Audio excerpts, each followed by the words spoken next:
দিনটা ছিল 29শে সেপ্টেম্বর 2025 আর এবছর সপ্তমী পড়েছিল। আর সেই দিন ছিল আমার ছোট্ট রিয়ানের জন্মদিন। সকাল সকাল পৌঁছে গেলাম আমরা মায়ের কাছে। আজকে রিয়ানের হ্যাপি বার্থডে। 11 ইয়ার্স, ভাবতে পারা যাচ্ছে না আমাদের সেই ছোট্ট রিয়ান বড় হয়ে যাচ্ছে। রিয়ান বেটু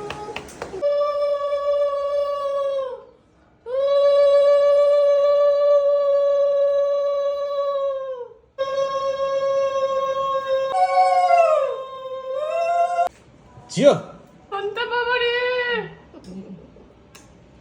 একে একে আমরা সবাই রিয়ানকে মন প্রাণ ভরে আশীর্বাদ করলাম। আর এবার তার আদরের মিমোর পালা আশীর্বাদ করার। মা বাবাকে কিন্তু ভালো করে দেখতে হবে। হ্যাঁ, এবার আসি লাঞ্চের মেনুর কথায়। ছিল ভাত, ডাল, সবজি, মাছ ভাজা, তার সাথে নানান রকমের ভাজা, ছানার কোফতা, ছিল মাটন কারি, চাটনি, পায়েস আর 5 রকমের মিষ্টি। খাওয়া দাওয়া সেরে আমরা বেরিয়ে পড়লাম রিয়ানের বার্থডে গিফট কিনতে। প্রথমে আমাদের কথা ছিল বার্থডে গিফটটা কিনে নিয়ে এসে রিয়ানকে সারপ্রাইজ করব, কিন্তু পুজো পড়ে যাওয়ার জন্য আমার ব্যস্ততার কারণে সেটা সম্ভব হয়ে ওঠেনি।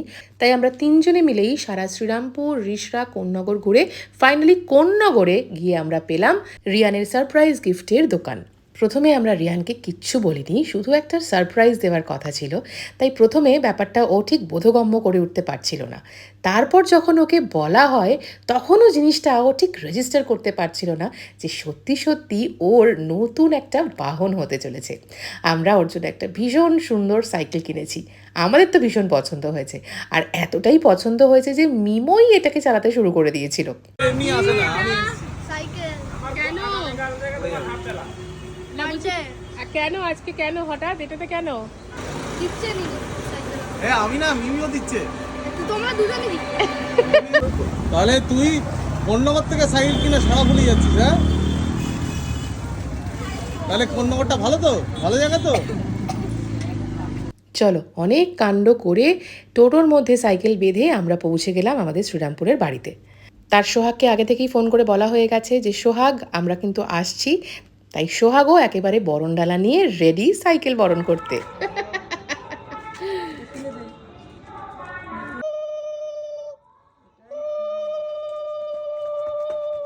বাবা, আনন্দে একজন আত্মহারা হয়ে যাচ্ছে। এই দেখো, এই দেখো, এবার তোর মাকে মিমি আর মিমো পেয়েছো বলে অনেক ভাগ্য করে পেয়েছো। আমি অন স্ক্রিনেই বলছি। Happy birthday Riya.